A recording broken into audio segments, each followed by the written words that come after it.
പ്രാർത്ഥിക്കാം. ദൈവമായ കർത്താവേ, പരിശുദ്ധ വചനത്തിൻ്റെ ധ്യാനത്തിനായിട്ട് ഞങ്ങൾ ഒരുങ്ങുന്ന കർത്താവേ, ആശ്വാസത്തിൻ്റെയും പ്രത്യാശയുടെയും സമാധാനത്തിൻ്റെയും ദൂത് ലഭിപ്പാൻ തക്കവണ്ണം കർത്താവ് ഞങ്ങളോട് ഇടപെടണമെന്ന് പ്രാർത്ഥിക്കുന്ന കർത്താവേ, ഞങ്ങളുടെ പക്കലൊന്നുമില്ലല്ലോ കർത്താവേ, അവിടുന്ന് തരണമേ. ഞങ്ങൾ നിസ്സഹായരും കർത്താവേ, ഞങ്ങൾ പരിമിതികളുള്ളവരും ദരിദ്രരുമൊക്കെയാണ് കർത്താവേ. നിൻ്റെ ആത്മീയമായ ധനത്താ ഞങ്ങളെ ഈ നാളുകളിൽ നിറയ്ക്കണമെന്ന് പ്രാർത്ഥിക്കുന്ന കർത്താവേ. നോമ്പിൻ്റെ നാളിൽ കടന്നു വരുന്നത് കർത്താവെ പ്രത്യാശയുടെ നാളുകളാക്കി തീർക്കണമെന്ന് പ്രാർത്ഥിക്കുന്ന കർത്താവെ. കടന്നു വന്ന ദൈവനത്തെ താഴ്ത്തി ഏൽപ്പിക്കുന്ന കൃപ എല്ലാവരുടെയും മേലെ വസിച്ചാട്ട് ദാസനായിരിക്കുന്നവർ ഇന്ന് വചനം പറയാനുള്ള കൃപയെ തന്നാട്ട് യേശു നാമത്തെ അടിയങ്ങളുടെ പ്രാർത്ഥന ദയവുണ്ടായി കേൾക്കുമാറാകണമേ. ഈ 50 ദിവസങ്ങൾ നമ്മൾ പ്രാർത്ഥനയിൽ, ധ്യാനത്തിൽ, ഉപവാസത്തിൽ, നല്ല കാര്യങ്ങളിലായിരിക്കുക. ഇന്നലെ ഞാൻ പ്രസംഗത്തിൽ സൂചിപ്പിച്ചതുപോലെ ഈ ദിവസങ്ങൾ നമ്മൾ കൂടുതൽ പ്രാർത്ഥിക്കുന്നതിന് വേണ്ടിയുള്ള ദിവസങ്ങളാണ് ദൈവം നമുക്ക് തന്നിരിക്കുന്നത്.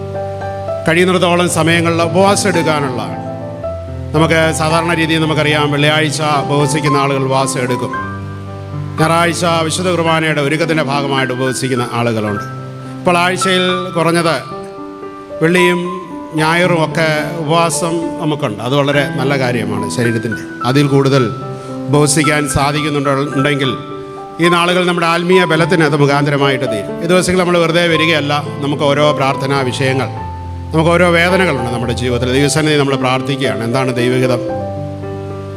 ദൈവമേ, അതിനുമേൽ നീ ഒരു പരിഹാരത്തെ തരണമേ, ആശ്വാസത്തെ തരണമേ. നമ്മുടെ വിഷയങ്ങൾ മാത്രമല്ല, നോമ്പ് കാലം മധ്യസ്ഥ പ്രാർത്ഥനകൾ ശക്തിപ്പെടുന്ന ഒരു കാലഘട്ടം കൂടെയാണ്. അതുകൊണ്ട് ഈ ദിവസങ്ങളിൽ ഈ ആലയത്തിൽ നമ്മൾ വന്നിരിക്കുമ്പോൾ ഞാൻ ഇന്നലെ സൂചിപ്പിച്ചതുപോലെ 1 മണിക്കൂർ സമയമുള്ളത് വലിയ കൂടുതൽ സമയമൊന്നും അല്ല. ഒന്ന് കരങ്ങളെ കൂപ്പി ശിരസ്സുകളെ വണക്കി ദൈവസന്നിധിയിൽ നമ്മുടെയും മറ്റുള്ളവരുടെ വിഷയങ്ങളെ ഓർത്ത് കണ്ണുനീരോടുകൂടെ ഒന്ന് ഇരിപ്പാൻ തക്കവണ്ണം ലഭിക്കുന്ന അവസരമാണ്. ഒന്ന് ശുദ്ധീകരിക്കപ്പെടുന്ന അനുഭവം. ഇന്ന് നമ്മൾ വായിച്ച വേദഭാഗം നമുക്കെല്ലാം സുപരിചിതമാണ്. കുഷ്ഠത്തിൻ്റെ അനുഭവത്തിൽ നിന്ന് ശുദ്ധീകരണത്തിൻ്റെ അനുഭവത്തിലേക്ക് വരുന്ന വളരെ പ്രശസ്തനായ ഒരു വ്യക്തിയെക്കുറിച്ചാണ് നമ്മൾ കേട്ടത്. അതുകൊണ്ട് ഈ നോമ്പ് നാളുകൾ നമ്മുടെ ജീവിതത്തിൻ്റെ കുഷ്ഠങ്ങളിൽ നിന്നൊരു ശുദ്ധീകരണത്തിൻ്റെ ദിവസങ്ങളായിട്ട് തീരണം. നയമാന് ഉള്ള കുഷ്ഠത്തിൻ്റെ സ്ഥാനത്ത് നമുക്ക് ഉള്ള കുഷ്ഠങ്ങൾ പലതായിരിക്കാം, അല്ലേ? പരദൂഷണം എന്ന് പറയുന്ന കുഷ്ഠമായിരിക്കാം, വല്ലാതെ ആഡംബര ഭ്രമങ്ങളുടെ കുഷ്ഠമായിരിക്കാം, അഹങ്കാരം എന്ന കുഷ്ഠമായിരിക്കാം, അല്ലേ? അല്ലെങ്കിൽ അതിൻ്റെ ലിസ്റ്റ് അങ്ങനെ നീണ്ടുപോവുകയാണ്. അപ്പോൾ അതിൽ നിന്നൊക്കെ ഒരു ശുദ്ധീകരണവും വിമോചനവും ഒക്കെ പ്രാപിക്കുവാനാണ് ഈ വലിയ നോമ്പ് നാളുകളെ പ്രാർത്ഥനകളൊക്കെ നമ്മളെ മുഖാന്തരമാക്കി തീർക്കേണ്ടത്. നയമാനെ സംബന്ധിച്ചിടത്തോളം ഇതിലൂടെ ദൈവത്തിൻ്റെ വചനം പറയുവാൻ ശ്രമിക്കുന്നത് നിൻ്റെ അശുദ്ധിയുടെ ഇടങ്ങൾ തിരിച്ചറിയുവാൻ തക്കവണ്ണം സാധിക്കും. വലിയ നോമ്പിൻ്റെ നാളുകളിൽ വെറുതെ പ്രാർത്ഥനയ്ക്ക് വന്നിരിക്കുകയല്ല, ഏത് മേഖലകളിലാണ് നമുക്ക് അശുദ്ധി ഉള്ളത് എന്ന് നമുക്ക് തിരിച്ചറിയുവാൻ തക്കവണ്ണം സാധിക്കണമെന്നുള്ളതാണ് ഈ അത്ഭുത സംഭവത്തിലൂടെ ദൈവത്തിൻ്റെ വചനം നമ്മളെ പഠിപ്പിക്കുവാൻ ശ്രമിക്കുന്നത്. പല പ്രത്യേകതകളുണ്ട് ഈ നയമാനെക്കുറിച്ച് നമ്മൾ ചിന്തിക്കുമ്പോൾ. ഉന്നത സ്ഥാനീയനാണ്. He was a man of position. രാജാവ് കഴിഞ്ഞാൽ പിന്നെ അടുത്ത വാക്ക് ഇദ്ദേഹത്തിനാണ്. അത്രയും ശക്തിയുള്ള ഒരു അധികാര കേന്ദ്രമാണ് രാജാവ് കഴിഞ്ഞാൽ പിന്നെ.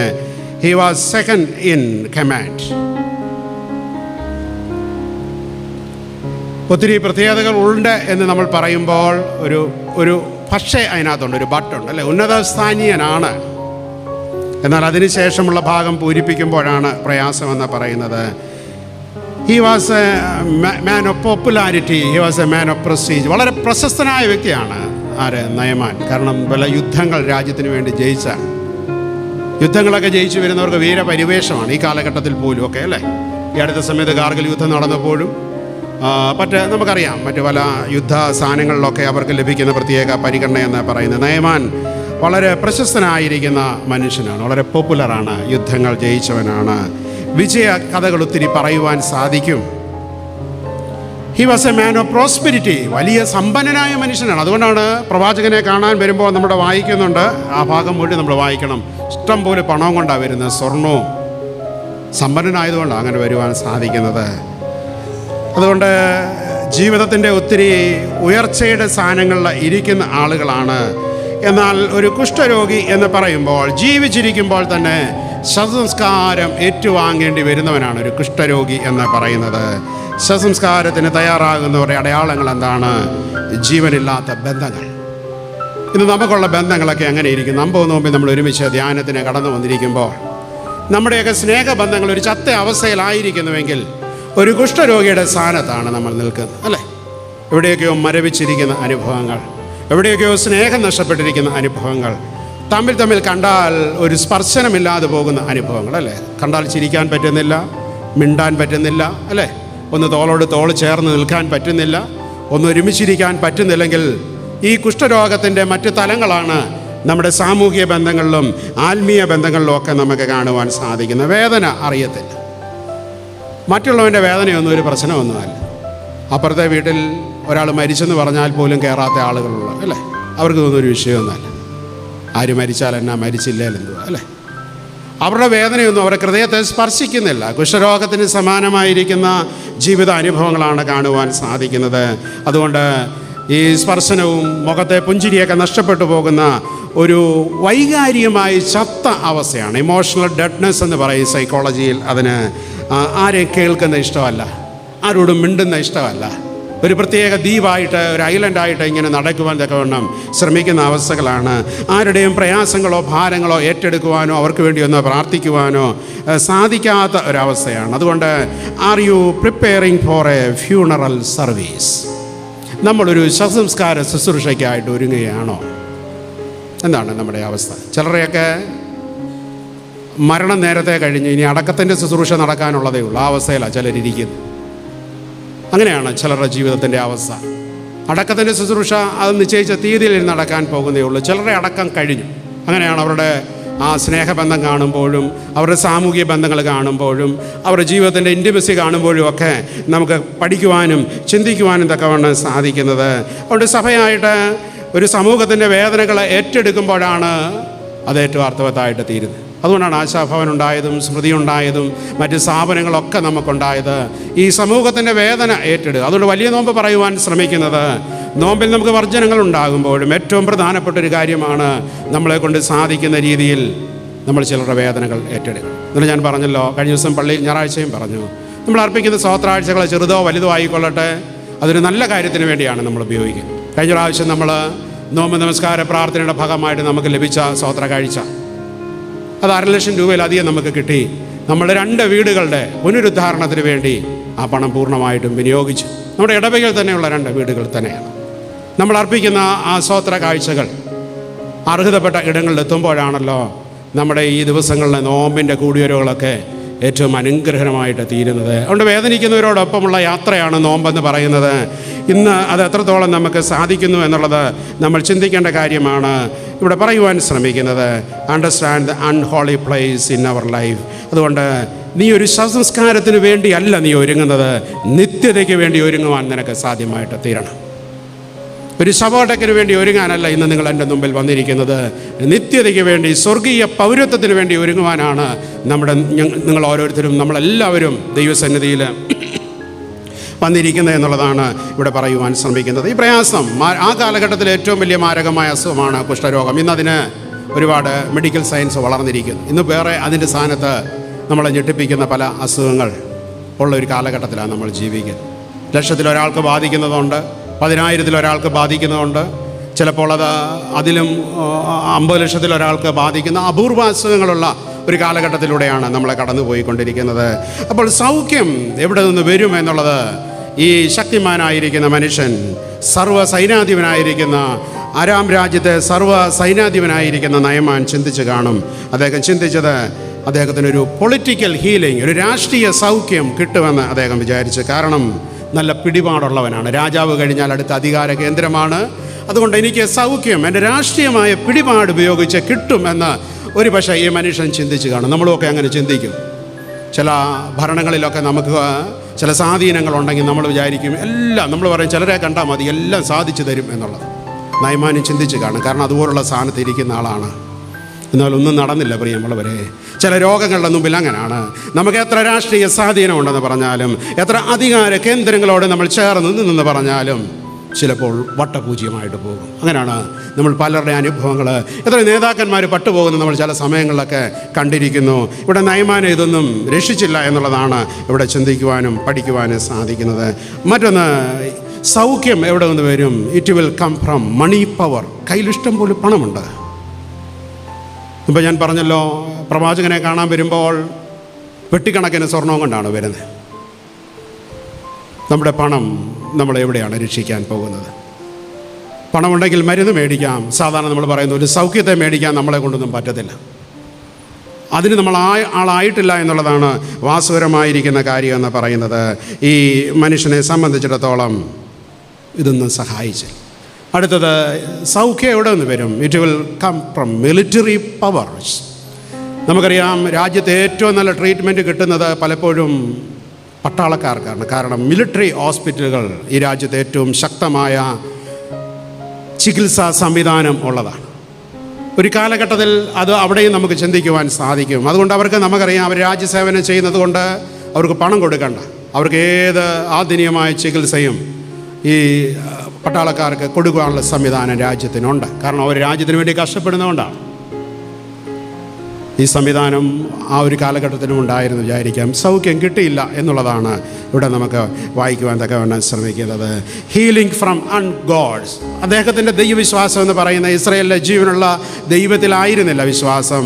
നമുക്കറിയാം, അദ്ദേഹത്തിന് മറ്റ് ദൈവങ്ങളുള്ള വിശ്വാസമാണ്. അവിടുന്ന് സൗഖ്യം വരുമെന്ന് വിചാരിച്ച് കാണാം. ഒരു മനുഷ്യർ അസുഖം വരുമ്പോൾ വല്ലാതെ ആളുകൾ കഷ്ടപ്പെടുത്തും. ചിലർ ചെന്നിട്ട് പറയും, ഇങ്ങോട്ട് പോരെ, എൻ്റെ സഭയിലോട്ട് പോരെ.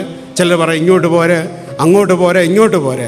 കഴിഞ്ഞ ദിവസവും ഞാൻ പ്രസംഗിച്ചപ്പോൾ പറഞ്ഞതാണ്, ഏത് സഭയിൽ പോയാലും അസുഖം വരും. നമ്മൾ ചിലപ്പോൾ കൂടുതൽ ആളുകൾ പോകുന്ന ഒരു സഭയുണ്ടല്ലോ, ഏറ്റവും കൂടുതൽ ക്യാൻസർ രോഗികളുള്ളത് ആ സഭയിലാണ്. കണക്കെടുത്ത് നോക്കിയാൽ മതി, ഞാൻ വെറുതെ പറയുന്നതല്ല. അതുകൊണ്ട് നിങ്ങൾ അങ്ങോട്ടും ഇങ്ങോട്ടും ഒന്നും ഓടി നടക്കണ്ട. ഒരു അസുഖം വരുമ്പോൾ അതൊക്കെ വെറും തട്ടിപ്പ് ആത്മീയതയാണല്ലേ. ഒരാൾക്ക് അസുഖം വരുമ്പോൾ നമ്മൾ സഭയിൽ നിന്ന് അടിച്ചു മാറ്റുവാൻ ശ്രമിക്കുന്ന ആത്മീയത എന്ന് പറയുന്നത് തമ്പുരാൻ പറയുന്ന ആത്മീയതയൊന്നുമല്ല. ഇതൊക്കെ വെറും കള്ള ആത്മീയതകളാണ്. ഈ കള്ള നാണയങ്ങളെ തിരിച്ചറിയാൻ സാധിക്കാത്തത് കൊണ്ടാണ് ഇങ്ങനെയുള്ള മൂഢസ്വർഗങ്ങളിലേക്ക് ആളുകൾ പോയിക്കൊണ്ടിരിക്കുന്നത്. അതുകൊണ്ട് സഭ വിട്ട് സഭ മാറിയാലൊന്നും രോഗങ്ങളിൽ നിന്നുള്ള വിടുതൽ ലഭിക്കുന്നു. ഏത് സഭയിൽ പോയാലും അസുഖങ്ങളും രോഗങ്ങളും പ്രയാസങ്ങളും മക്കളെക്കുറിച്ചുള്ള ദുഃഖങ്ങളും എല്ലാം ഉണ്ടാകും പ്രിയമുള്ളവരെ.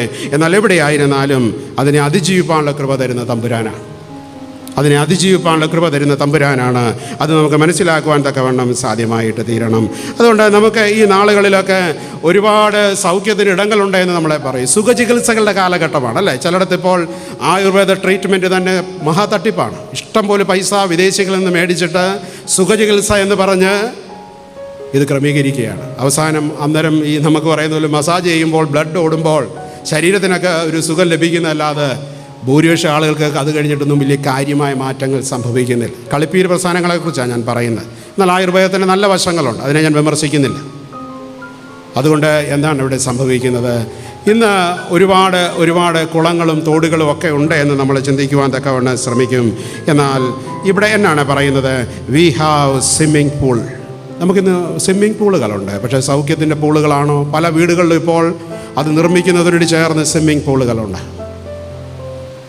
ഇവിടെ നയമാനോട് ദൈവത്തിൻ്റെ ആത്മാവ് എന്താണ് ആവശ്യപ്പെടുന്നത് എന്നുള്ളത് വളരെ വ്യക്തമായിട്ടിവിടെ പറയുകയാണ്. നീ ഒന്ന് കഴുകപ്പെട്ടെങ്കിൽ മാത്രമേ നീ ശുദ്ധീകരണം പ്രാപിക്കുകയുള്ളൂ. 7 പ്രാവശ്യം കഴുകപ്പെടണമെന്നുള്ളതാണ് ഇവിടെ പറയുവാൻ തക്കവണ്ണം ശ്രമിക്കുന്നത്. അതുകൊണ്ട് ജീവിതത്തിൻ്റെ ഒരു ശുദ്ധീകരണത്തിൻ്റെ അനുഭവത്തിലേക്ക് കടന്നു വരുവാനുള്ളൊരു ക്രമീകരണത്തെക്കുറിച്ച് തന്നെയാണ് ഇവിടെ പറയുവാൻ തക്കവണ്ണം ശ്രമിക്കുന്നത്. ഒരു നദിയിലാണ് നിൻ്റെ ജീവിതം ശുദ്ധീകരിക്കപ്പെടേണ്ടത്. നദി എന്ന് പറഞ്ഞാൽ എന്താണ്? നദി എന്ന് പറയുന്നത് നമുക്കറിയാം, ഈർപ്പമുള്ളതാണ്. നദി എന്ന് പറയുന്നത് ഒരു നനവുള്ള അനുഭവമാണ്. മനുഷ്യജീവിതം ഇന്ന് സ്നേഹത്തിൻ്റെ നനവില്ലാതെ പോകുന്ന അനുഭവങ്ങളെക്കുറിച്ച് പറയുകയാണ്. എല്ലാം സ്വീകരിക്കുന്നതാണ് നദി എന്ന് പറയും. നമ്മൾ എന്തറിഞ്ഞാലും ഒരു പരാതിയില്ലാതെ സ്വീകരിക്കുകയാണ്. നമുക്കെപ്പോഴും പരാതിയും പരിഭവങ്ങളുമായിട്ട് നടക്കുമ്പോൾ ഈ നോമ്പിൻ്റെ നാളുകളിൽ നമ്മുടെ സഹിഷ്ണുതയുടെ ജീവിതം എങ്ങനെയാകണമെന്ന് നമ്മളെ പഠിപ്പിക്കുക. നിസ്സാര കാര്യങ്ങൾക്ക് പോലും നമ്മൾ ചിലപ്പോൾ പൊട്ടിത്തെറിക്കുന്ന ആളുകളാണ് നമ്മൾ. ഓക്കെ, എവിടെയാണ്? ഞാൻ ഇന്നലെ സന്യാസിയുടെ ഒരു മനസ്സിനെക്കുറിച്ച് ഇന്നലെ പ്രസംഗിച്ചപ്പോൾ പറഞ്ഞു. പലർക്കും ഉള്ളത് കുരങ്ങിൻ്റെ മനസ്സാണ്, ഇങ്ങനെ ചാടിക്കൊണ്ടേ ഇരിക്കുക. എന്നാൽ ഒരു യോഗിയുടെ മനസ്സ് വരുന്നതാണ് 50 നോമ്പ് ലക്ഷ്യം വെക്കുന്ന ക്രിസ്തുവിൻ്റെ മനസ്സെന്ന് പറയുന്നത്. എവിടെ ഇരിക്കണമെന്ന് പറയുമ്പോൾ ഇരിക്കാനും, എവിടെ നിൽക്കണമെന്ന് പറയുമ്പോൾ നിൽക്കാനും, എവിടെ പോകരുതെന്ന് പറയുമ്പോൾ പോകാനും, ഇന്നത് കഴിക്കരുതെന്ന് പറയുമ്പോൾ കഴിക്കാതെ ഇരിക്കുവാനുള്ള ആർജവത്വമുള്ള ആളുകളാണ്. നമുക്കിന്ന് എത്രത്തോളം ഒരു ചെറിയ കാര്യങ്ങളിൽ പോലും ഒരു വിട്ടുവീഴ്ച ഇതിനു വേണ്ടി ചെയ്യുവാൻ, സഹനം പ്രാപിക്കുവാൻ തക്കവണ്ണം നമുക്ക് സാധിക്കുന്നുണ്ടോ?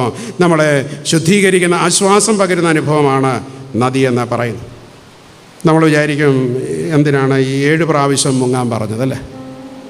അത് 5 കൂടെ 3 കൂടെ 7 വിശുദ്ധ വേദപുസ്തകത്തിലെ ഒരു പൂർണ്ണസംഖ്യ. അത് പറഞ്ഞാൽ ഈ ധ്യാനത്തിൻ്റെ അവസാന ഭാഗത്തിലേക്ക് പ്രവേശിക്കുവാൻ തക്കവണ്ണം ഞാൻ ആഗ്രഹിക്കുകയാണ്. 7 പ്രാവശ്യം മുങ്ങുന്നതിന് കാര്യമുണ്ട് പ്രിയമുള്ളവരെ. നിങ്ങൾ ചിലപ്പോൾ ചിന്തിച്ചിട്ടുണ്ടാകാം, എന്നാൽ അതിലൊരു വ്യത്യസ്തമായ ചിന്തയാണ് ഇന്ന് ഈ സന്ധ്യയെങ്കിൽ ഞാൻ പറയുവാൻ തക്കവണ്ണം ശ്രമിക്കുന്നത്. അതുകൊണ്ട് ഈ നദിയിൽ മുങ്ങുവാൻ പറയുമ്പോൾ ഈ വളരെ അല്പം ദേഷ്യത്തോടു കൂടെ തന്നെയാണ് നയമാൻ ചോദിക്കുവാൻ തക്കവണ്ണം ശ്രമിക്കുന്നത്. വേറെ നദിയൊക്കെ ഇവിടെയുണ്ട്, ഇതല്പം ചേറും മണ്ണും ഒക്കെയുള്ള നദിയാണല്ലോ. അബാനയും പർപ്പരും എന്ന് പറയുന്ന നദി ഇവിടെയുണ്ട്. നമ്മളോട് ഈ നദി മുങ്ങാൻ പറഞ്ഞാൽ നമ്മൾ പറയും ഇവിടെ കല്ലടയാർ ഒഴുകുന്നുണ്ട്, കോഴഞ്ചേരിയിലോട്ട് ചെന്നാൽ അവിടെ പമ്പയുണ്ട്, ഇവിടെ എന്നാ മുങ്ങിയാൽ എന്നാ കുഴപ്പമെന്ന് നമ്മൾ ചോദിക്കും. ദൈവം നമ്മളോട് ആവശ്യപ്പെടുന്ന ചില കാര്യങ്ങൾ അത് കൃത്യമായിട്ട് അനുസരിക്കാൻ സാധിക്കണം. അതാണ് ഇന്ന് മുമ്പ് പറയുന്നത്. നോഹയോട് പെട്ടകത്തിൻ്റെ അളവ് പറഞ്ഞു, ഇത്ര മുഴം വീതി, ഇത്ര മുഴം ഉയരം, ആ കൃത്യമായ അളവിൽ അത് പണിയണം. എന്നാൽ ഇച്ചിരി വേണേൽ കുറച്ചാൽ തന്നെ ഇപ്പം നമ്മളതിന് കൊട്ടേഷൻ കൊടുത്താൽ ഉദ്യോഗസ്ഥർ അളക്കാൻ വരുമ്പോൾ 50 മുഴം വീതിയാണെങ്കിൽ അളക്കുമ്പം 39 കാണത്തുള്ളൂ. അതാണ് ഇപ്പോഴത്തെ നമ്മുടെ ഒരു വിശ്വസ്തത എന്നൊക്കെ പറയുന്നത്, അല്ലേ? നോഹ കൃത്യമായിട്ടത് ദൈവം പറഞ്ഞത് പാലിച്ച് ചെയ്യുന്നു എന്നുള്ളത് അളവുകളെ സൂചിപ്പിക്കുന്നു എന്നുള്ളതാണ്. അതുകൊണ്ട് 7 പ്രാവശ്യം മുങ്ങുവാൻ തക്കവണ്ണം പറയുന്നത്. ഒന്നാമത്തെ പ്രാവശ്യം മുങ്ങുമ്പോൾ എന്താണ് സംഭവിച്ചതെന്ന് ചോദിച്ചാൽ, ഒന്നാമത്തെ പ്രാവശ്യം മുങ്ങുമ്പോൾ ഹീ വാഷ്ഡ് ഫ്രം സ്റ്റബ്ബോൺ നേച്ചർ, അവൻ്റെ ചില പിടിവാശികൾ ഒന്നാമത്തെ മുങ്ങലിൽ തീരുകയാണ്. 13-ാം വാക്യത്തിൽ നമ്മൾ വായിക്കുന്നുണ്ട്, എന്നാൽ അവൻ്റെ ഭൃത്യന്മാർ അടുത്ത് വന്ന് അവനെ ബോധ്യപ്പെടുത്തി, അതായത് കാര്യങ്ങൾ പറയുകയാണ്. പറഞ്ഞപ്പോൾ അവന് ദേഷ്യം വരികയാണ്. അപ്പോഴാണ് അവൻ ചോദിക്കുന്നത്, ഇവിടെ വേറെ നദികളൊക്കെ ഇല്ലേ? ദ്വേഷത്തിൻ്റെ ഒരു പിടിവാശി അവൻ്റെ ജീവിതത്തിലുണ്ടായിരുന്നു, അത് മാറുകയാണ്. നമുക്കും ഇല്ലേ ചില പിടിവാശികൾ? നമ്മൾ ചിലരോട് പറയും, ഒന്നും വിട്ടുവീഴ്ച ചെയ്യണ്ട ചായ, അതങ്ങ് പോട്ടെ, നാലും പിടിച്ചുകൊണ്ടിരിക്കുക, ഒരു വിട്ടുവീഴ്ചയില്ല, അല്ലേ? അതൊന്ന് വിട്ടുവീഴ്ച ചെയ്താൽ ചിലപ്പോൾ കാര്യങ്ങൾ നന്നായിട്ട് പോകും.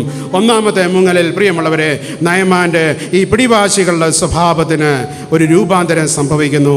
ഈ 50 നോമ്പിൻ്റെ നാളുകളിൽ നമ്മുടെ അനാവശ്യമായ പിടിവാശികൾ, ഞാൻ പറയുന്നത് ശ്രദ്ധിച്ച് കേൾക്കണം, അനാവശ്യമായ പിടിവാശികൾ, നല്ല കാര്യത്തിന് വേണ്ടിയുള്ളതിന് കുഴപ്പമില്ല, കാര്യങ്ങൾ ഭംഗിയായിട്ട് പോകുന്നതിന് തടസ്സം നിൽക്കുന്ന അനാവശ്യമായിട്ടുള്ള പിടിവാശികൾ, നമ്മൾ പറയും മർക്കട മുഷ്ടി, അല്ലേ? ഒരു പഴയ കുരങ്ങിൻ്റെ കഥയാണ്. കൈ ശർക്കര കുടത്തിനകത്താണ്, ശർക്കര തിന്നുകയും ചെയ്യണം, പിടിവിടാനും പറ്റത്തില്ല എന്ന് പറയുന്ന അവസ്ഥയിലാണ് കാര്യങ്ങൾ കാണുവാൻ തക്കവണ്ണം നമുക്ക് കാണുവാൻ സാധിക്കുന്നത്. രണ്ടാമത്തെ മുങ്ങലിൽ എന്ത് സംഭവിച്ചു? ഈ washed away from the pride, അവൻ്റെ അഹങ്കാരങ്ങൾക്ക് ഒരു സ്നാനകർമ്മം സംഭവിക്കുകയാണ്. അഹങ്കാരങ്ങൾക്കൊരു ശുദ്ധീകരണം സംഭവിക്കുകയാണ്. കാരണം നമ്മൾ വായിക്കുന്നുണ്ട്, പണം കൊണ്ട് കാര്യം സാധിക്കുവാൻ യജമാനൻ്റെ അടുത്ത് ചെന്നവനാണവൻ. പണം കൊണ്ട് ഒരു അഹങ്കാര സ്വഭാവമാണ് നമുക്കിവിടെ വായിക്കുവാൻ സാധിക്കുന്നത്. രണ്ടാമത്തെ മുങ്ങലിൽ അവൻ്റെ അഹങ്കാരങ്ങൾക്ക് ശുദ്ധി സംഭവിച്ചു. ഇതെല്ലാം വിശദമായ പ്രസംഗങ്ങളാണ്, ഞാൻ നീട്ടി പറയുന്നില്ല. അതുകൊണ്ട് ഈ നോമ്പിൻ്റെ നാളുകളിൽ നമ്മുടെ ചില അഹങ്കാരങ്ങൾക്ക് ശുദ്ധീകരണം സംഭവിപ്പാൻ തക്കവണ്ണം സാധ്യമായി തീരണമെന്നുള്ളതാണ് ഇവിടെ പറയുന്നത്. മൂന്നാമത്തെ മുങ്ങലിൽ സംഭവിക്കുന്നത് ക്ലെൻസഡ് ഫ്രം ഹിസ് ഡിസൊബീഡിയൻസ്. പ്രിയമുള്ളവരെ, യോർദാനിൽ കുളിക്കാൻ പറയുമ്പോൾ അവൻ പറയുന്നു ഇവിടെ വേറെ നദിയുണ്ട്. അവൻ്റെ അനുസരണക്കേടിന് സൗഖ്യം വന്നു. മൂന്നാമത്തെ മുങ്ങലിൽ പ്രിയമുള്ളവരെ, ഈ നയമാൻ മുങ്ങിപ്പൊങ്ങുമ്പോൾ അവൻ്റെ ജീവിതത്തിൻ്റെ അനുസരണക്കേട്. നമുക്കും അങ്ങനെ എന്നാ പറഞ്ഞാൽ അനുസരണക്കേട്, അനുസരിച്ചിട്ട് എത്ര നാളായി നമ്മൾ പറഞ്ഞതൊക്കെ. ഞാൻ പറയുന്നത് മാത്രമാണ് ശരിയെന്ന് പറഞ്ഞുകൊണ്ട് പലപ്പോഴും നമ്മൾ നടന്നിട്ടില്ലേ? ഈ വലിയ നോമ്പ് നമ്മളോട് പറയുന്നത് നല്ല നല്ല കാര്യങ്ങളുടെ മുമ്പാകെ അനുസരിക്കാൻ സാധിക്കണം. ഡിസൊബീഡിയൻസ് ആണ് ഇന്ന് പലയിടത്തും. അനുസരണക്കേടുകൾ വല്ലാതെ വർദ്ധിക്കുന്ന കാലഘട്ടത്തിൽ ഇവിടെ നയമാൻ്റെ മൂന്നാമത്തെ മുങ്ങലിൽ സംഭവിക്കുന്നത് അനുസരണക്കേട് മാറി, അനുസരണമുള്ളവനായിട്ട് അവൻ മാറി എന്നുള്ളതാണ് ഇവിടെ ചിന്തിക്കുവാൻ തക്കവണ്ണം സാധിക്കുന്നത്. നാലാമത്തെ മുങ്ങലിൽ എന്താണ് സംഭവിച്ചത്? ഈ washed away from old God concept. അതായത് ഇതുവരെ അവൻ ചിന്തിച്ചത് ആരാം രാജ്യത്തുള്ള ചില ആ ഭൂമികയിലുള്ള ദൈവങ്ങൾ എനിക്ക് സൗഖ്യം തരുമെന്നുള്ളതാണ് അവൻ ചിന്തിച്ചത്. എന്നാൽ നാലാമത്തെ മുങ്ങലിൽ 17-ാം വാക്യത്തിൽ നമ്മൾ വായിക്കുന്നു, യഹോവയല്ലാതെ അന്യ ദൈവങ്ങൾക്ക് ഹോമയാകും ഹനനയാകും ഇനി ഞാൻ കഴിക്കുകയില്ല. അവൻ്റെ ദൈവവിശ്വാസം മാറി എന്നുള്ളതാണ്. ഇതുവരെ അവൻ ജീവനില്ലാത്ത ദൈവങ്ങളിൽ വിശ്വസിച്ചിരുന്നെങ്കിൽ അവൻ്റെ നാലാമത്തെ മുങ്ങലിൽ അവൻ യഥാർത്ഥമായിട്ടുള്ള ഈ പ്രപഞ്ചം സൃഷ്ടിച്ച ദൈവവിശ്വാസത്തിലേക്ക് വന്നു എന്നുള്ളതാണ് നാലാമത്തെ മുങ്ങലിൻ്റെ പ്രത്യേകതയെന്ന് പറയുന്നത്. 5 he washed away from his all his anchor. 11-ാം വാക്യത്തിൽ നമ്മൾ വായിക്കുന്നുണ്ട്, അവനെല്ലാം ദേഷ്യത്തിൽ നിന്നും അവൻ പിന്മാറി. അവന് സ്വീകരണം കിട്ടിയില്ല. പ്രവാചകൻ അവിടെ ചെന്നപ്പം വലിയ പരിവാരമായിട്ട് ആരവമായിട്ട് അവിടെ ചെന്നാണ്, ഒത്തിരി വലിയ അകമ്പടിയാണ്. റെഡ് കാർപ്പറ്റ് സ്വീകരണം കിട്ടിയില്ല. നമ്മുടെ VIP-കളൊക്കെ വരുമ്പോൾ നമ്മൾ റെഡ് കാർപ്പറ്റ് സ്വീകരിക്കും. രാജ്യത്തിൻ്റെ പ്രധാനമന്ത്രിയോ പ്രസിഡൻറ്റോ ഒക്കെ വരുമ്പോൾ അങ്ങനെയുള്ള സ്വീകരണമാണ് കൊടുക്കുക. അതുകൊണ്ട് അങ്ങനെയുള്ളൊരു സ്വീകരണം സർവ്വസൈന്യാധിപനായിരിക്കുന്ന എനിക്ക് കിട്ടിയില്ല എന്നുള്ളത് ഇദ്ദേഹത്തിനെ സംബന്ധിച്ചിടത്തോളം, നയമാനെ സംബന്ധിച്ചിടത്തോളം വലിയ ദേഷ്യമുള്ള അനുഭവമാണ്. സ്വീകരണം ലഭിച്ചില്ല എന്നുള്ളതാണ് നമുക്കിവിടെ വായിക്കുവാൻ തക്കവണ്ണം സാധ്യമായിട്ട് തീരുന്നത്. അവൻ്റെ ദേഷ്യങ്ങളൊക്കെ പൊടിയാൻ തുടങ്ങിയാണ്. ഈ നോമ്പിൻ്റെ നാളുകളിൽ നമുക്കൊക്കെ വല്ലാത്ത ദേഷ്യമുള്ള ആളുകളായിരിക്കും. ചില സമയത്തൊക്കെ നമ്മൾ പൊട്ടിത്തെറിക്കും. എവിടെയെങ്കിലുമൊക്കെ നമുക്കിതിനെ ഒന്ന് കൺട്രോൾ ചെയ്യാൻ പറ്റുന്നുണ്ടോ? നമ്മളത് ശ്രമിച്ചാൽ നമുക്ക് ചിലപ്പോൾ സാധ്യമായി തീരുന്ന കാര്യങ്ങളാണ്. അതുകൊണ്ട് അഞ്ചാമത്തെ, ഈ നയമാൻ്റെ മുങ്ങിപ്പൊങ്ങുമ്പോൾ അവൻ്റെ ദേശീയ സ്വഭാവത്തിന്, എന്നെ സ്വീകരിച്ചില്ലല്ലോ, ഞാൻ വന്നപ്പോൾ വെടിക്കെട്ട് നടത്തിയില്ലല്ലോ, ഞാൻ വന്നപ്പോൾ താലപ്പൊലി നടത്തിയില്ലല്ലോ, ഞാൻ വന്നപ്പോൾ വാഴ്ത്തുപാട്ടുകൾ പാടിയില്ലല്ലോ, ദേഷ്യം വന്നു. അപ്പോൾ എന്നാൽ വീണ്ടും അതിൻ്റെ സത്യാവസ്ഥ മനസ്സിലാക്കി കഴിഞ്ഞപ്പോൾ ജീവിതത്തിന് രൂപാന്തരം വരുന്നതാണ് നമുക്ക് കാണുവാനും വായിക്കുവാനും സാധിക്കുന്നത്. 6, he cleansed from his self righteousness. പ്രിയമുള്ളവരെ, സ്വയനീതീകരണത്തിന് മാറ്റം വരുന്ന 6ാമത്തെ മങ്ങലിൽ അവൻ ചിന്തിച്ചു, ഇത്രയും വലിയ പരാക്രമശാലിയായ എന്നോട് യോർദാനിലെ കലക്ക വെള്ളത്തിൽ മുങ്ങാനാണോ? ഞാൻ വലിയ പുള്ളിയാ.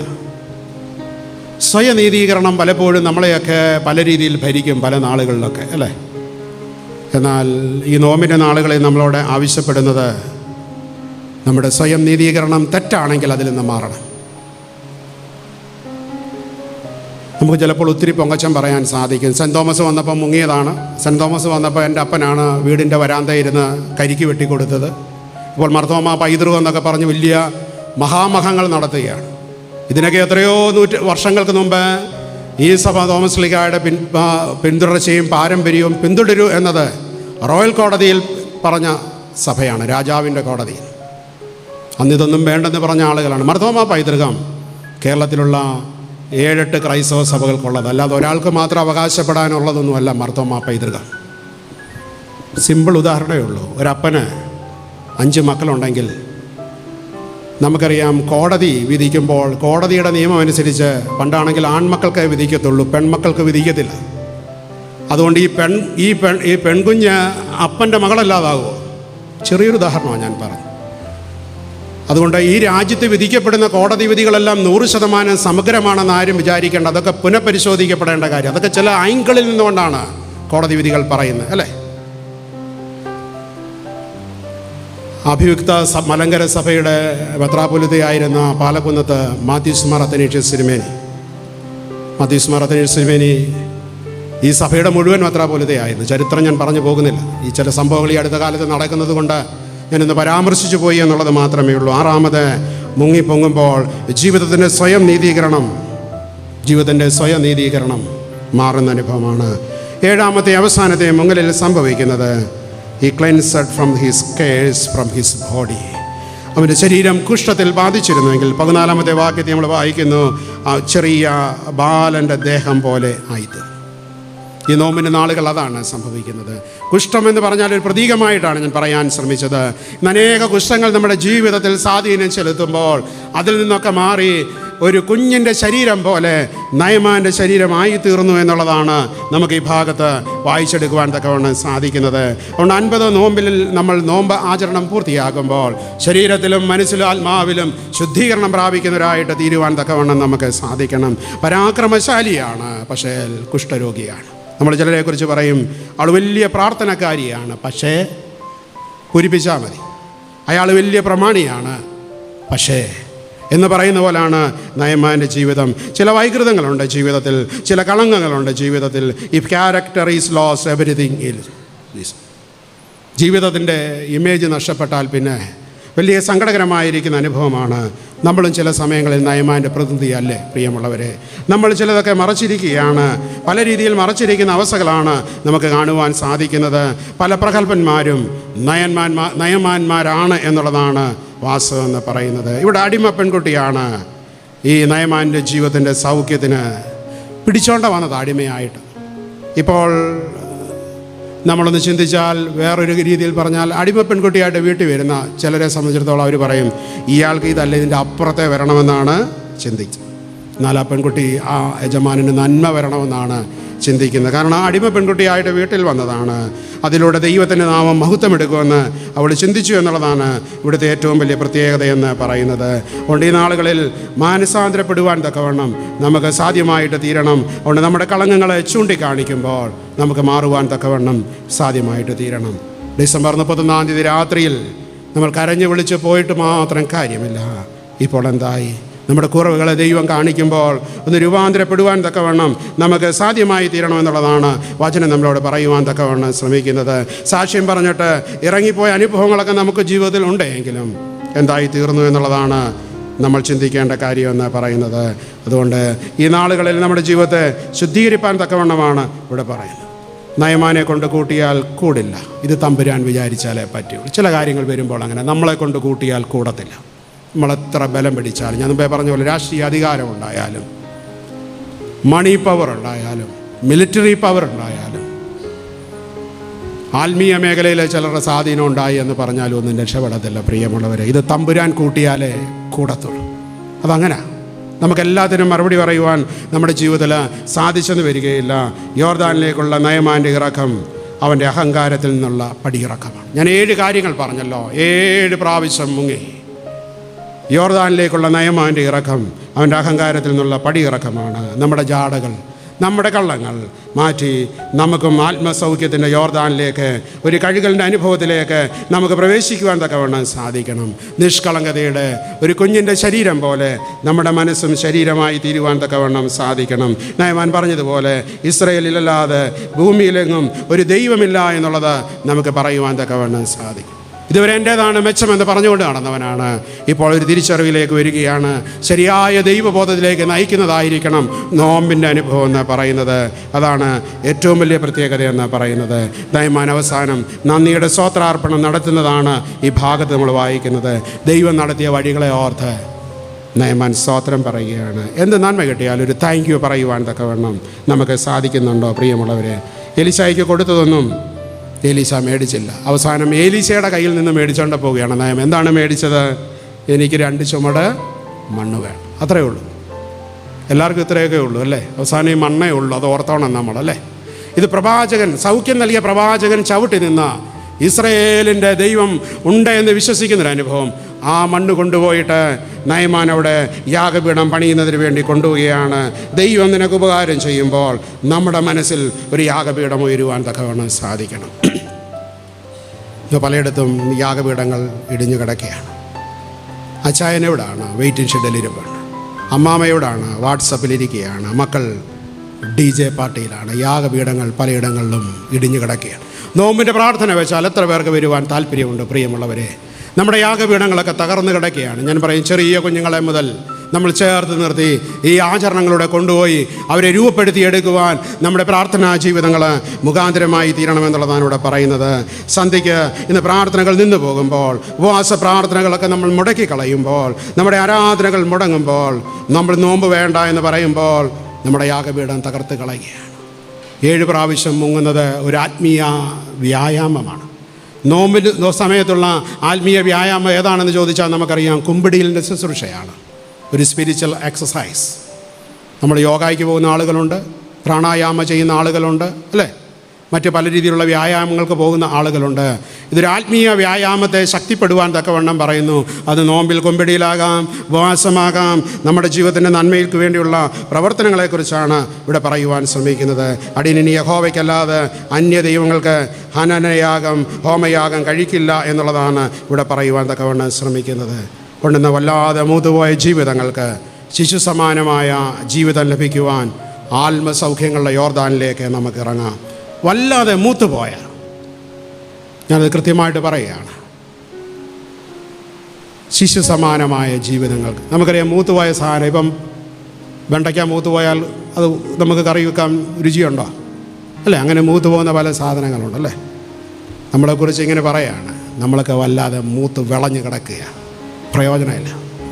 ശിശു സമാനമായ ജീവിതാനുഭവങ്ങളിലേക്ക് നയമാൻ്റെ ജീവിതം മാറിയതുപോലെ ആത്മസൗഖ്യത്തിൻ്റെ യോർദാനിലേക്ക് ഇറങ്ങുമ്പോൾ 7 പടികൾ 7 പ്രാവശ്യം മുങ്ങുമ്പോൾ ജീവിതത്തിൻ്റെ 7 അവസ്ഥകൾക്ക് രൂപാന്തരം വന്ന് ശുദ്ധീകരണത്തിൻ്റെ അനുഭവത്തിലേക്ക് നയമാൻ പ്രവേശിച്ചതുപോലെ ഈ 50 ദിവസത്തിലെ ധ്യാനങ്ങൾ ഒരു ശുദ്ധീകരണത്തിന് അനുഭവത്തിലേക്ക് പ്രവേശിപ്പാൻ തക്കവണ്ണം തമ്പുരാൻ നമ്മളെ സഹായിക്കട്ടെ. പ്രാർത്ഥനയ്ക്കായിട്ട് ശിരസ്സുകളെ വണക്കാം. കേട്ട തിരുവചനങ്ങളെ ഓർത്തിട്ട് ആർക്കെങ്കിലും ഒരാൾക്ക് പ്രാർത്ഥിക്കാം.